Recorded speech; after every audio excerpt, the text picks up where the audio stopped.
दोस्तों आपका स्वागत है मेरे YouTube चैनल मैथमेटिक्स 2.0 में। जैसा कि दोस्तों आप लोग को पता है कि क्लास 9th में हम पोलिनोमियल्स की पढ़ाई कर रहे हैं और हमारा एक्सरसाइज भी 2.1 से लेकर 2.4 तक कंप्लीट हो चुका है। यदि अभी तक आपने उस एक्सरसाइज को नहीं देखा है, उसे नहीं पढ़ा है, तो उसकी वीडियो अपलोड कर दी गई है। आप चैनल पर जाकर उसे जरूर देख लीजिए। आज का जो हमारा एक्सरसाइज है दोस्तों वह 2.5 है। और साथ ही साथ दोस्तों वीडियो शुरू करने से पहले मैं आपको बता दूं कि यदि अभी तक आपने हमारे चैनल को सब्सक्राइब नहीं किया है तो उसे सब्सक्राइब जरूर कर लीजिए। साथ ही साथ बेल आइकन जरूर दबा लीजिए ताकि जो भी वीडियो मैं अपलोड करूंगा सबसे पहले आप तक पहुंचे।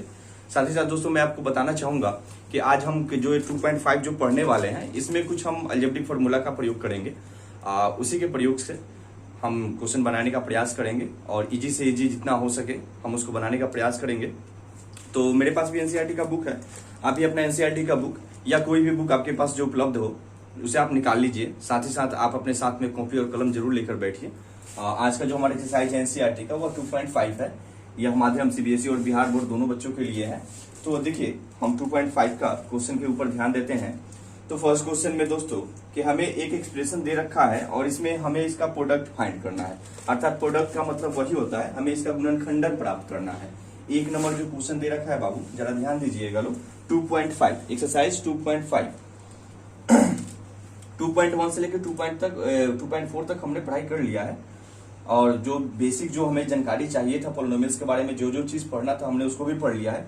और अलजेब्रिक एक्सप्रेशन हम बेसिक मैथ में आप लोग को पढ़ाए हैं। उसमें कुछ अलजेब्रिक फार्मूलाज जो हैं उसकी आइडेंटिटीज है उसके बारे में बता दी गई है। दोस्तों आप जरूर उस चीज को देख लीजिए, उसे याद कर लीजिए। चलिए हम क्वेश्चन के ऊपर ध्यान देते हैं। तो जो हमारा फर्स्ट क्वेश्चन है बाबू वह है x+4 इंटू x+10। दोस्तों यही क्वेश्चन है, ठीक है ना। हमारे पास x+4 है और x+10 है और तथा इसका गुणनखंडन हमें प्राप्त करना है। जरा देखिए मैं आपको एक फॉर्मूला में बताया था, मैं उसको आपको मैं रूबरू करवा देता हूं। एक हमारा फॉर्मूला होता है x+a इंटू x+b। इस स्थिति में दोस्तों हम x² plus e+b into x plus a into b, यह हमारा फॉर्मूला है। आप लोग को बताया गया है, हम बेसिक मैथ में ये सब चीज आप लोग को बताए हैं और जब हम अलजेब्रिक एक्सप्रेशन की पढ़ाई कर रहे थे ना उसमें भी हमने इस चीज को बताया हुआ है। अच्छा मान के चलिए ये फॉर्मूला है तो आप इस पर रख के डायरेक्ट बना लीजिएगा। x² तो हो ही जाएगा और चूंकि ये आपका a हो गया और ये तो आपका x वाला टर्म है ही और ये आपका a हो गया और ये x वाला टर्म है ही और ये b हो गया। अर्थात यह x+a हो गया और x+b हो गया। ठीक है, आप इसमें रख लीजिए a+b का मान। अर्थात कहने का मतलब यह x² आप प्लस a+b, a का मान बाबू कितना है 4 है और b का मान कितना है 10 है। इंटू x है हम x लिख लेंगे आप प्लस a इंटू b, तो a का मान बाबू फिर कितना है 4 और b कितना है 10।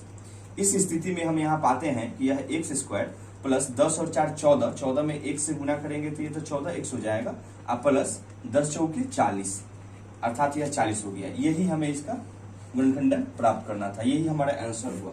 लेकिन थोड़ा सा अगर आपको ऐसा लग रहा होगा कि ये थोड़ा सा हमें भद्दा लग रहा है, हमें थोड़ा सा ये अजीब लग रहा है या हम इसको याद नहीं कर सकते हैं, हम भूल सकते हैं, तो ये तो मैं जो फॉर्मूला के ऊपर जो जैसे आइडेंटिटीज बोला है हमने इसका प्रयोग करके आपको बना के दिखा दिया।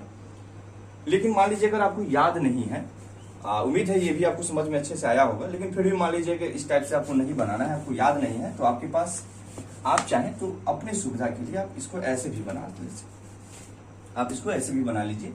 चलिए हम सबसे पहले क्वेश्चन को दुरुस्त करते हैं। चलिए अच्छा ये x+4 है गुने x+4 है, x+10 है, यह दिखाई दे रहा है स्पष्ट। बीच में यहाँ पे गुना है अर्थात हमें गुना करवाना है। अच्छा ये फर्स्ट टर्म है बाबू और ये सेकंड टर्म है, ये फर्स्ट टर्म है ये सेकंड टर्म है।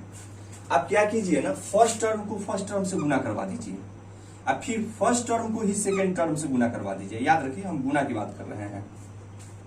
फर्स्ट टर्म को बहुआ फर्स्ट टर्म से गुना करवा दीजिए और फिर फर्स्ट टर्म को ही सेकंड टर्म से गुना करवा दीजिए। चलिए पहले करवा देते हैं। तो x में x से करवाएंगे तो ये तो x² हो जाएगा और x में बहुआ 10 से करेंगे तो यह कितना हो जाएगा 10x हो जाएगा।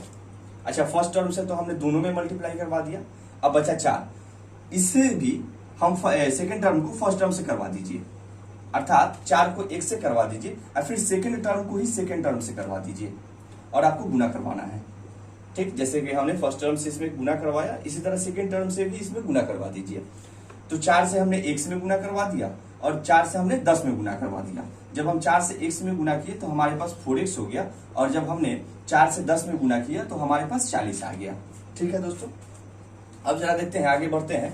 तो यह हमारा x² हो जाएगा, और ये देखिए दोनों सेम क्वांटिटी में है, एक ही जाति में है। यह 10x है और 4x है, इसको जोड़ देंगे तो यह 14x हो जाएगा और प्लस 40। जरा देखिए, तो यही ना हमारा था, थोड़ा सा वीडियो पीछे करके देख लीजिएगा लोग, यही ना हमारा आंसर था। तो आप चाहे दोनों में से किसी भी स्थिति से, किसी भी फॉर्म से, किसी भी मेथड से आप बना सकते हैं। उम्मीद है आपको अच्छे से समझ में आया होगा। चलिए हम सेकंड क्वेश्चन के ऊपर ध्यान देते हैं। और मैं बार बार बोलता हूं कि जो भी क्वेश्चन मैं छोड़ता हूं वो आपको टास्क के तौर पे दिया जाता है, आप उसे जरूर बनाइए। और किसी भी प्रकार को आपको समस्या हो रही है तो आप जरूर हमसे पूछ लीजिए, कोई भी डाउट हो रही है आप हमसे जरूर पूछ लीजिए। तो इसमें का अदर क्वेश्चन आप लोग बनाइएगा खुद से, और जरूर उसमें कोई दिक्कत होगा तो आप हमसे पूछ लीजिएगा। चलिए बाबू, 2 नंबर हम क्वेश्चन के ऊपर ध्यान देते हैं। 2 नंबर क्वेश्चन में हमें ये गुना करवाना है। हमारे पास 2 ऐसे टर्म्स दिए हुए हैं, जैसे मान लीजिए कि एक मेरा दिया है 103 गुणा 107। बउआ सेम हमको उसी फॉर्म में इसको भी बनाना है। थोड़ा सा हम आप लोग को समझा देते हैं। इसमें भी आपको डायरेक्टली मतलब डायरेक्टली मल्टीप्लाई नहीं करना है, अर्थात सीधे 103 से 107 में गुना करके नहीं लिखना है। इसको एक आइडेंटिटीज फॉर्म में लिखना है, ताकि यह एक फॉर्मूला के ऊपर बैठ जाए और आप इसे आसानी से बना पाए। तो जरा देखिए, अब कुछ भी दिस डेट पे मत ध्यान दीजिए, जो बुक किताब में क्या है क्या नहीं, आप लोग यहाँ तो थोड़ा सा ध्यान दीजिए और यहाँ से समझने का प्रयास कीजिए। अच्छा, यह 103 है बउआ, यह 107 है। ठीक है, 103 गुणा 107 है। अगर हम गुना भी करने बैठेंगे तो हमारे पास 3 अंक का गुना होगा, आंसर तो वही आएगा, लेकिन थोड़ा सा ठीक ठाक नहीं लगता है। तो आइए हम थोड़ा सा इसको सजा के इसको बना लेते हैं। बउआ हम 103 को 100 + 3 तो लिख ही सकते हैं ना बाबू, बिल्कुल लिख सकते हैं। गुणा है बीच में तो गुना हो गया बीच में, लीजिए साइन भी दे देते हैं। 107 को बउआ हम 100 + 7 भी लिख सकते हैं।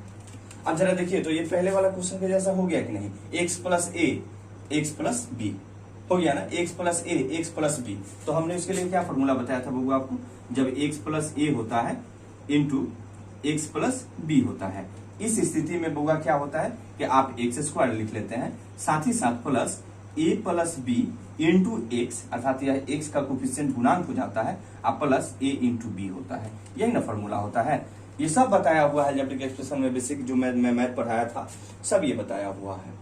तो बस अब इसी फॉर्मेट में इसको भी तैयार कर लीजिए, इसको रख लीजिए, या इसको आप चाहें तो वही जो मैं बताया पीछे वाले क्वेश्चन में, क्योंकि पीछे वाला क्वेश्चन तो मैं दोनों टाइप से बताया, फॉर्मूला से भी और डायरेक्ट मल्टीप्लाई से भी। तो आप इसको चाहें तो फर्स्ट टर्म को फर्स्ट टर्म से गुना करवा दीजिए, फिर फर्स्ट टर्म को सेकंड टर्म से, ऐसे भी बना सकते हैं। लेकिन यह इसके लिए आसान रहेगा, क्योंकि ये क्या है, ये एक नंबर है, डिजिट है, तो इसके लिए थोड़ा ज्यादा आसान रहेगा कि हम इसको इस फॉर्मूला पे रख लें। तो x², तो x की जगह पे बाबू क्या है, यह x है, ये a है, x है, b है।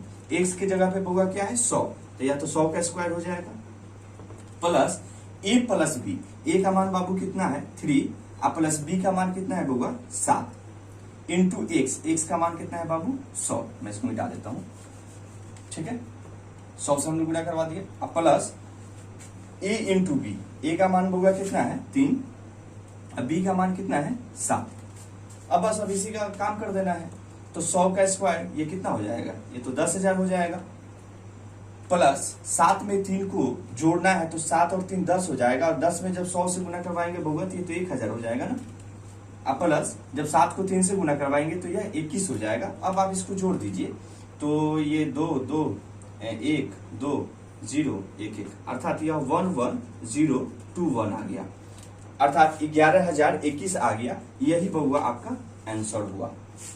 ठीक है ना, तो आप ऐसे बना सकते हैं, ऐसे बना लीजिए। ठीक है, उम्मीद है आपको अच्छे से समझ में आया होगा। या आप इसको चाहें तो वही जैसे मैं पहला क्वेश्चन बताया, फर्स्ट टर्म को फर्स्ट टर्म से गुना करवा दीजिए। तो जब फर्स्ट टर्म को फर्स्ट टर्म से करवाइएगा, अर्थात 100 को 100 से करवाइएगा, तो बउआ ये कितना हो जाएगा, तो 10,000 हो जाएगा। फिर फर्स्ट वाले टर्म से ही सेकंड वाले टर्म को कर दीजिए, तो यह कितना हो जाएगा, जब हम 100 को 7 से गुना करवाएंगे तो बउआ ये तो 700 हो जाएगा ना। फिर सेकंड वाले टर्म को फर्स्ट वाले टर्म से, तो बउआ जब 100 को 3 से करवाएंगे तो ये तो 300 हो जाएगा, अब प्लस सेकेंड वाले टर्म को सेकेंड वाले टर्म से, अर्थात 3 को 7 से, तो ये तो बउआ 21 हो जाएगा ना। अब यह 10,000 हो गया बाबू, ये 700 और 300 मिलके कितना हो जाएगा, ये भी 1000 हो जाएगा और प्लस 21 हो जाएगा। देखिए तो यही ना फॉर्मेट यहाँ पे आया था, और इसको आप जोड़ लीजिए, जोड़ के लिखिएगा तो यही हो जाएगा 11,021 11,221। तो आप दोनों में से किसी भी मेथड से बना लीजिए, यह आपके लिए अच्छा होगा। चलिए हम आगे क्वेश्चन की तरफ ध्यान देते हैं। बाकी जो इसमें का जो बचा क्वेश्चन है आप उसे जरूर बनाइएगा, यह 2 का 1 नंबर क्वेश्चन था। ताज के तौर पे आपको सब छोड़ा जो जा रहा है क्वेश्चन वो सब आप लोग बनाइएगा। आइए हम नेक्स्ट क्वेश्चन के ऊपर ध्यान देते हैं। हमें इसका भी फैक्टराइज करना है बउआ, इसके आइडेंटिटीज को भी हमें इसका प्रयोग करना है, और अर्थात कहने का मतलब आपको एक फॉर्मूला का प्रयोग करना है, और इस फॉर्मूला के ऊपर सेट करके ना इस 3 नंबर क्वेश्चन को क्या करना है, फैक्टराइज करना है, अर्थात इसका भी गुणनखंड करना है। क्वेश्चन है 9x², ओके मैं किताब हाथ में ले लेता हूँ। 9x² plus 6xy plus y²। अब जरा देखिए बाबू, ध्यान देने वाली बात है। अच्छा थोड़ा सा जब आप एक्टिव हो जाइएगा ना, जब आप थोड़ा सा एक्टिव रहिएगा, जब आप हर आइडेंटिटीज फॉर्मूला को याद रखिएगा ना, तो आपका दिमाग ऑटोमेटिकली उस पर काम करेगा कि ये किस फॉर्मेट में है, हमको सजा लेना है। अच्छा देखिए 9x² है बउआ, ये 9x² है, तो इसको हम चाहें तो 3x² के फॉर्म में लिख सकते हैं। गुणा करवाएंगे तो ये 9x² तो हो ही जाएगा ना। अब प्लस इसको अगर हम चाहें तो 2 × 3xy के फॉर्म में लिख सकते हैं बउआ, लिख सकते हैं ना, 2 × 3xy के फॉर्म में। आप इसको x और y को सब टर्म को क्या कर दीजिए, अलग करवा दीजिए। अब प्लस इसको चाहे तो आप y के स्क्वायर लिख सकते हैं बउआ। अच्छा जरा देखिए a² प्लस 2ab, b की जगह पे क्या है हमारे पास, यहाँ पे y है, इसलिए इसको भी मैं अलग करवाया, मैं रुकिए साफ में लिख देता हूँ 3x × y, 2 × a² plus 2ab अर्थात 2 × a × b प्लस b का स्क्वायर। तो b का मान कितना था बउआ, y का स्क्वायर। तो आपको पता है कि a² plus 2ab plus b² किसका फॉर्मूला होता है, a plus b the whole square का होता है। तो आप इस फॉर्मेट में इसको फैक्टराइज करके बना के लिख सकते हैं। लेकिन मान लीजिए अगर आपको फॉर्मूला नहीं पता है या इतना आप दिमाग नहीं लगा सकते हैं, यहाँ तक आप नहीं पहुंच पाइएगा, तो बस वही जो आप पिछले एक्सरसाइज में पढ़े हैं ना, सबको बांट दीजिए बउआ। जानते हैं a, b और c के फॉर्मेट में, a, b और c के फॉर्मेट में बांट दीजिए। अब a को c से गुना करवा दीजिए, तो यहाँ पे 9 है, यहाँ पे 1 है, अर्थात 9 तो रहेगा ही, 9 में 1 से गुना करवाएंगे तो, और यहाँ पे हमको x² y² आ रहा है। हमने a को c से बउआ गुना करवा दिया है। अब आपको b को तोड़ना है, और आपको 2 को संख्या ऐसा लेना है कि उसको बउआ गुना करें तो 9 आ जाए, और उसको जोड़े चाहे घटाए तो वह b का मान दे दे, अर्थात 6xy आ जाए। जो b का मान 6xy है ना, 2 आपको ऐसा चुनना है नंबर जो गुना करे तो बउआ आपको क्या आ जाए, 9 आ जाए, उसको जोड़े घटाए तो 6 आ जाए। तो अगर हम 3 को कर लें तो 3 में 3 से गुना करेंगे तो बउआ 9 भी हो जाएगा, और 3 में 3 से जोड़ देंगे 3 को 3 से, तो यह 6 हो जाएगा, अर्थात 3 का हम ले सकते हैं कॉम्बिनेशन। तो आइए अब इसको उसी फॉर्मेट में चेंज कर देते हैं। तो इसको लिख सकते हैं कि 9x² plus 3xy plus 3xy, 3 6xy भी हो जाएगा, अब प्लस y²। इस स्थिति में आप देखिए यहाँ 9 है, यहाँ पे 3 है, तो 3 तो दोनों में से कॉमन आ जाएगा, 3 हमने ले लिया, x यहाँ पे मौजूद है, x यहाँ पे भी मौजूद है, तो 3x भी कॉमन आ जाएगा। ये सब जो प्रक्रिया है ना, हम पीछे वाले एक्सरसाइज का रिपीटेशन कर रहे हैं, ठीक है। तो आप लोगों को जरूर ये चीज ध्यान में होना चाहिए। यहाँ से कॉमन लिया जाता है, जैसे हमने उसमें पोलिनोमियल्स के जीरोस के बारे में पढ़ा था, सेम वहाँ यही फॉर्मेट है। तो यहाँ से हमने ये कॉमन ले लिया। अब होगा जब 3x हमने यहाँ से कॉमन ले लिया तो यहाँ पे तो 3x ही बचेगा, अब प्लस 3x यहाँ से कॉमन ले लिया है हमने, तो यहाँ पे y बच जाएगा।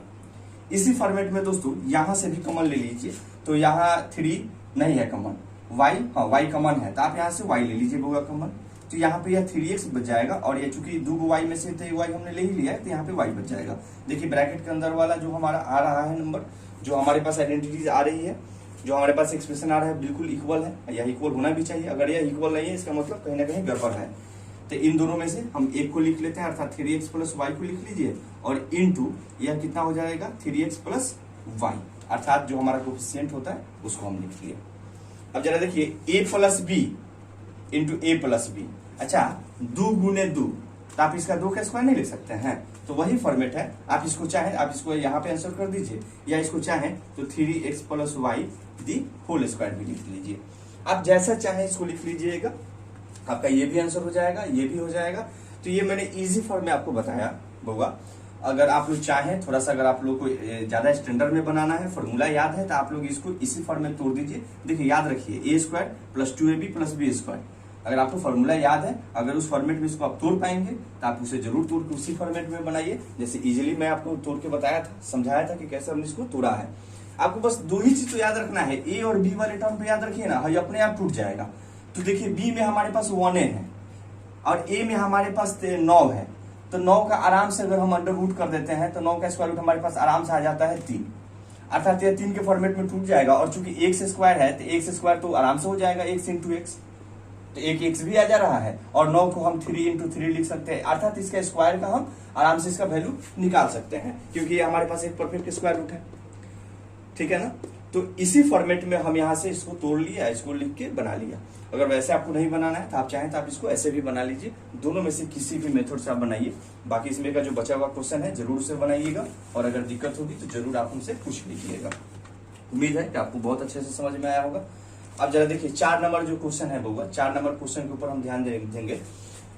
हमें इसको क्या करना है, using suitable identities expand each of the following, हमें इसको प्रसारित रूप में लिखना है बउआ, और उसी फॉर्मूला का प्रयोग करके जो इसके आइडेंटिटीज से मेल खाता हो उसी का प्रयोग करके इसे हमें फैला के लिखना है, प्रसारित रूप में लिखना है, एक्सपेंड करके लिखना है। हमारे पास क्वेश्चन बउआ दे रखा है 4 का 1 नंबर क्वेश्चन, वह है x + 2y + 4z the whole square, यानी x + 2y + 4z the whole square. Formula आप लोग ऊपर आप पढ़ाया गया है, मैं बताया हूं। जरा देखिए, यह अगर आपका a हो गया, यह b हो गया, या ये c हो गया, ये वाला टर्म c हो गया, तो जरा देखिए तो a + b + c the whole square. तो सूत्र तो आप लोग को पता है कि a² + b² + c² + 2ab + 2bc + 2c है, बस उसी फॉर्मेट में इसको बिठा लीजिए। ठीक है ना, जरूर फॉर्मूला को ध्यान में रखिए बउआ, क्योंकि बहुत काम आने वाला है फॉर्मूला, समझे ना। सब मैं बेसिक मैथ में, जब मैं बेसिक मैथ को पढ़ा रहा था, साथ ही साथ उसमें अलजेब्रिक एक्सप्रेशन हमने पढ़ाया था, हर उसके पार्ट्स में लास्ट वाले पार्ट में मैंने बता दिया है, वीडियो उसका वीडियो अपलोड कर दिया गया है, जरूर आप लोग उसे देख लीजिए और याद कर लीजिए। और देखिए बउआ, अब यहाँ से क्या करेंगे, a + b + c के फॉर्म में हम इसको ले चलेंगे, द होल स्क्वायर है, तो जो हमने फॉर्मूला भी यूज किया उसी के फॉर्मूला पे हम इसको बिठा देंगे। तो a² तो x का स्क्वायर, क्योंकि a की जगह पे क्या है x है, प्लस b² अर्थात 2y का स्क्वायर प्लस c² अर्थात 4z का स्क्वायर। तो a + b + c the whole square, a² + b² + c² अब प्लस 2ab, फॉर्मूला में ही ना होता है 2ab, तो 2 × a का मान कितना है बउआ x है, इंटू b का मान कितना है 2y है, plus a² + b² + c² + 2ab + 2bc + 2c है, तो 2bc, तो 2 × b, b का मान बाबू कितना है 2y है, c का मान कितना है 4z है। ठीक है, फिर लास्ट में बबुआ 2ac, या उसको ca कुछ भी बोल दीजिए, तो 2 × a का मान कितना है बाबू x, और c का मान कितना है 4z। उम्मीद है कि आपको अच्छे से अब समझ में आ गया होगा। देखिए a² + b² + c² + 2ab + 2bc + 2c है। ठीक, अब आराम से इसको लिख लीजिए, यह आपके पास x² हो जाएगा बाबू, और ये 2y² होल स्क्वायर है, तो ये कितना हो जाएगा 4y² हो जाएगा, अब प्लस ये भी होल स्क्वायर है, 4z का होल स्क्वायर है, अर्थात यह 16z² हो जाएगा बउआ। अब प्लस इस स्थिति में देख रहे हैं 2 अर्थात 2 दूनी 4 और xy है, तो xy हो जाएगा, इसका सबका गुना करवा दीजिए, तो 2 दूनी 4, क्योंकि यहाँ पे 2y है 4 है, तो 2 दूनी 4 और 4 चौके 16, यानी 16yz हो जाएगा बाबू। अब प्लस इसको 4 दूनी 8 xz लिख लीजिए। अब जरा देखिए, कोई एक दूसरे से ताल्लुक रखता है क्या, यह xy है, यह yz है, यह xz है, बिल्कुल नहीं रखता है, ये तो खैर स्क्वायर में ही है, तो यही आपका क्या हो जाएगा बाबू, आपका आंसर हो जाएगा। अर्थात इसको आपने a + b + c के फॉर्मेट में आपने इसको तोड़ दिया, अर्थात a² + b² + c² + 2ab + 2bc + 2ca के फॉर्म में। उम्मीद है दोस्तों आपको अच्छे से समझ में आ गया होगा। आप लोग के पास 4 तक का क्वेश्चन, यानी 4 तक में जितने ऑप्शनल क्वेश्चन है, और 1 से लेकर 4 तक यह एक्सरसाइज के तौर पे दिया जाएगा, और 5वां जो क्वेश्चन है इसको भी फैक्टराइज करना है, इसका भी गुणनखंडन करवाना है, और इसको अब शॉर्ट फॉर्म में लिख देना है, और ये भी a + b + c the whole square, अर्थात इसी के फॉर्मेट में। यह अब क्या है ना, इसमें 4-5 नंबर क्वेश्चन में कि हाई बबू आप दे रखा है हमारे पास, इसी को शॉर्ट फॉर्म में हमें इसके रूप में लिख देना है, तो आराम से हम इसका बस उल्टा काम करते जाएंगे। हम इसको एक्सपेंड करते हैं, हम इसको शॉर्ट करते जाएंगे, इसको फॉर्मूला के अकॉर्डिंग हम इससे फैक्टराइज करते जाएंगे और इसको इस फॉर्मेट में लेके आ जाएंगे। हम देखेंगे कि हमारे पास 3 टर्म आ रहे हैं और तीनों सेम है, सॉरी 2 टर्म आ रहे हैं और दोनों सेम है। उस स्थिति में हम उसका पावर 2 कर लेंगे, जैसे कि मैं बताया था कि 2 × 2, तो हम इसको 2 का स्क्वायर लिख लेंगे, उसी फॉर्मेट में ये आ जाएगा। और 5 नंबर भी अगर आप लोग चाहिएगा तो अवश्य बना लीजिएगा, यह आसानी है, क्योंकि देखिए 4x² + 9a² + 16z² सब परफेक्ट स्क्वायर रूट का ही बात कर रहा है। 4 भी है, 9 भी है, 16 भी है, अर्थात 4 के लिए 2 का इस्तेमाल कर लेंगे, 9 के लिए 3 का इस्तेमाल कर लेंगे, 16 के लिए 4 का इस्तेमाल कर लेंगे। इसका मतलब आप लोग जरूर से बना लीजिएगा। फिर भी हम जब शुरुआत करेंगे, इसका जो अगला जो वीडियो होगा उसमें हम 5 नंबर क्वेश्चन से ही करेंगे। आज 1 से लेकर 4 तक हमने पढ़ा और उम्मीद है कि आपको अच्छे से समझ में आ गया होगा। और मैं एक चीज और बताना चाहूंगा कि आप एक्सरसाइज के साथ साथ एग्जाम्पल भी बनाइए। जो भी बुक है आप अपना एग्जाम्पल भी बनाइए उसके साथ में, बहुत जरूरी है। और किसी भी प्रकाशन का अगर आपके पास बुक है और उससे आपको समस्या हो रही है तो आप जरूर हमारे नंबर पे अपनी समस्या को बताइए। डाउट क्लास में उसके बारे में उसका सब हिसाब किताब, अर्थात उसका सब हिसाब किताब बराबर कर दिया जाएगा। कहने का मतलब उसे बता दिया जाएगा, उसे समझा दिया जाएगा। क्योंकि डाउट क्लास इसीलिए बनाया गया है कि आपके पास कोई भी समस्या होगी उसमें हर चीज को डील किया जाएगा, आपको बता दिया जाएगा। उम्मीद है दोस्तों आपको अच्छे से समझ में आया होगा। चलिए मिलते हैं फिर अगले वीडियो में। हम 2.5 में, 2.5 ही है हमारा एक्सरसाइज, 2.5 में 5 नंबर क्वेश्चन से। तब तक बहुत बहुत धन्यवाद, पढ़ते रहिए।